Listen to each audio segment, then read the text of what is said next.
لوگ بتاتے ہیں کہ ہمارے بچے ماحول سے بہت دور ہو رہے ہیں، کچھ کیجئے۔ تو انشاءاللہ اگلے چند دنوں میں دعوت اسلامی کڈز مدری چینل لا رہی ہے۔ ایک ایسا چینل ہوگا جس میں بچوں کو سٹوریز کے ذریعے، بچوں کے اینیمیٹڈ اور کارٹونز کے ذریعے انشاءاللہ انہیں اسلامک وے میں دین سکھایا جائے گا۔ بچے انشاءاللہ موبائل فون پر اگر دیکھیں گے تو اگر کوئی کارٹون دیکھے گا تو دیکھ کر ماں باپ کا ادب کرنا شروع کرے گا، سلام کرے گا اور سنت کے مطابق کھانا شروع کر دے گا۔ تو الحمدللہ یہ اتنے بڑے پیمانے پر جو کام ہو رہا ہے، آپ سمجھ سکتے ہیں کہ اس کے ایکسپینڈیچر اور اس کے خرچے کتنے ہوں گے۔ بہرحال میں آج کوئی آپ سے فنڈ نہیں مانگ رہا، صرف یہ بتانا چاہ رہا ہوں کہ آپ دیکھ لیں کام کتنا بڑا ہے۔ ہم 24 نومبر کو آنے والے مہینے ایک مدنی عطیات مہم ہر سال کرتے ہیں ٹیلی تھون کے نام سے، اور دعوت اسلامی کے 2 ڈپارٹمنٹ بڑے اہم بھی ہیں، مدرسۃ المدینہ اور جامعۃ المدینہ، جس میں علماء بنائے جاتے ہیں، حافظ قرآن بنائے جاتے ہیں۔ آپ نے سنا کہ آلموسٹ 85,000 حافظ قرآن بن چکے ہیں، ہر سال ہزاروں علماء بن رہے ہیں۔ ہم میں سے بہت سارے ایسے جو عالم نہیں بن سکے، حافظ بھی نہیں بن سکے، ہم اسپانسر تو کر سکتے ہیں۔ تو 10,000 روپے کا یونٹ ہوگا 24 نومبر، اس سے پہلے ہی ہمارے اسلامی بھائی آپ تک پہنچیں گے، نہ پہنچیں تو آپ یاد رکھیے گا مدری چینل پر پورا دن ہم ایک لائیو ٹرانسمیشن کریں گے۔ تو اللہ تعالیٰ نے جس کو جتنا نوازا ہے، 12ویں کا مہینہ ہوگا، 1200 یونٹ، 112 یونٹ، 12 یونٹ، جتنے دے سکیں آپ یونٹ دیجئے گا، تاکہ یہ علماء اور حافظ قرآن کا جو پروجیکٹ ہے، صرف یہ بتا دیتا ہوں کہ ان 2 ڈپارٹمنٹ پر دعوت اسلامی کا تقریباً 250 کروڑ روپے کا سالانہ خرچ ہے، 2.5 ارب روپے کا سال کا خرچ ہے۔ تو آپ سمجھ سکتے ہیں کتنا بڑا پروجیکٹ ہے، اور میں امید کرتا ہوں کہ آپ بھی اس میں ضرور ساتھ دیں گے۔ اللہ تعالیٰ ہم سب کو عمل کرنے کی توفیق عطا فرمائے۔ صلو علی الحبیب۔ پیارے پیارے اسلامی بھائیو، الحمدللہ ہم مسلمان ہیں، اور مسلمان کی سب سے قیمتی دولت سرمایہ اس کا ایمان ہے، اور ایمان کی حفاظت کا ایک ذریعہ علماء بیان فرماتے ہیں کہ کسی ولی کامل کے ہاتھوں میں ہاتھ دینا بھی ہے۔ اور اس دور میں الحمدللہ امیر اہل سنت دامت برکاتہ العالیہ غوث پاک کے مریدوں میں داخل فرماتے ہیں، اور میرے غوث پاک رضی اللہ تعالیٰ عنہ فرماتے ہیں کہ میرا کوئی بھی مرید بغیر توبہ کے نہیں مرے گا۔ الحمدللہ ہمارے درمیان وکیل اطار رکن شورا حاجی عبدالحبیب اتاری موجود ہیں، اور یہ مجاز ہے کہ بیعت کروا سکتے ہیں۔ میں ان سے عرض کروں گا کہ ہمیں توبہ بھی کروا دیں اور سلسلہ قادریہ اتاریہ میں داخل فرما دیں۔ جو اسلامی بھائی مرید ہونا چاہیں میں کہتا جاؤں، ریپیٹ کرتے جائیں۔ بسم اللہ الرحمن الرحیم، الصلاۃ والسلام علیک یا رسول اللہ وعلی آلک واصحابک یا حبیب اللہ، لا الہ الا اللہ محمد الرسول اللہ صلی اللہ تعالی علیہ وسلم۔ توبہ کرتا ہوں میں اپنے تمام پچھلے گناہوں سے، اور وعدہ کرتا ہوں میں کہ آئندہ شریعت پر چلوں گا، بد مذہبوں اور برے لوگوں کی صحبت سے بچتا رہوں گا، نماز روزے کی پابندی کرتا رہوں گا، والدین کی نافرمانی، جھوٹ، غیبت، چغلی، وعدہ خلافی، گالی گلوچ، فلمیں ڈرامے، گانے باجے، بے پردگی وغیرہ وغیرہ گناہوں سے بچتا رہوں گا۔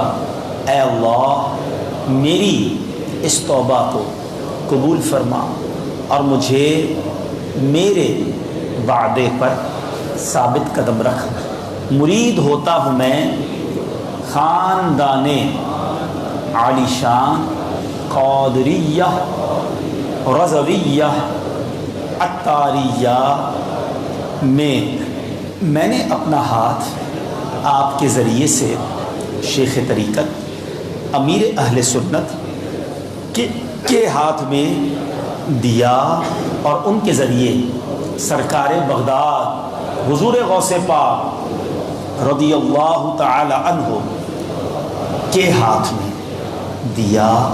اے اللہ مجھے جناب غوث اعظم کے مریدوں میں قبول فرما، اور کل قیامت میں غوث پاک کے غلاموں میں اٹھا۔ صلاۃ والسلام علیک یا نبی اللہ وعلی آلک واصحابک یا نور اللہ۔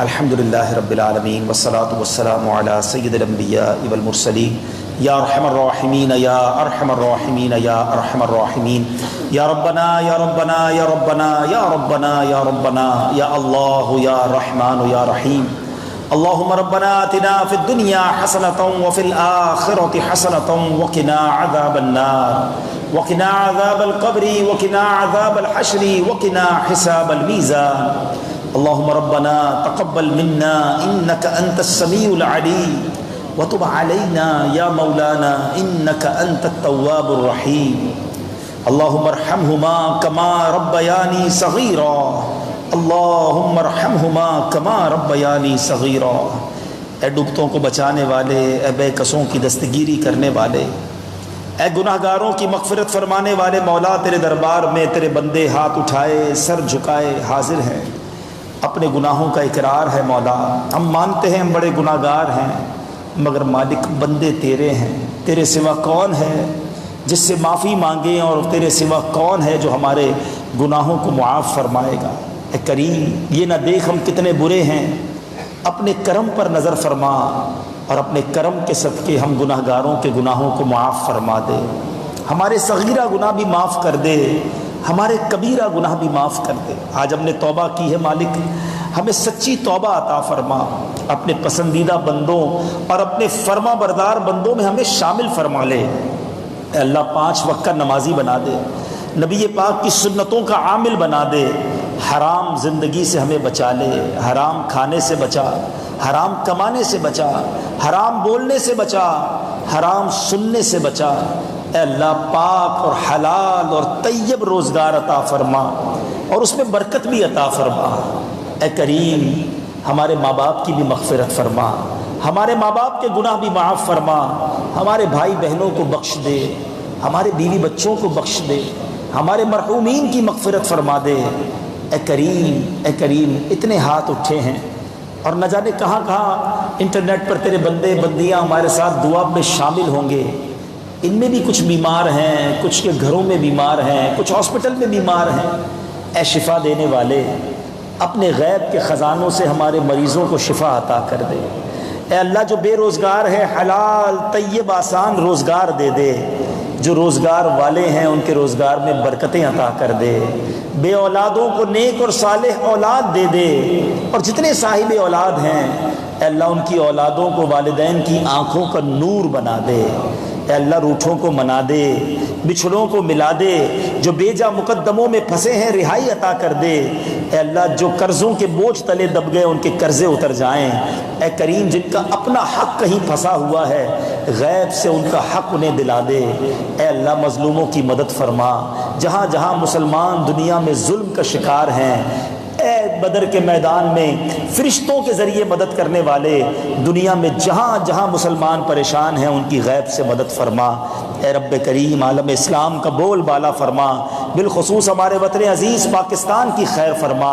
اے اللہ، ڈینگی وائرس نے تباہی مچائی ہوئی ہے، اے کریم اس وائرس بلکہ ہر طرح کے وائرس طوفانوں سیلابوں سے ہمارے وطن اور ہم سب کو محفوظ فرما۔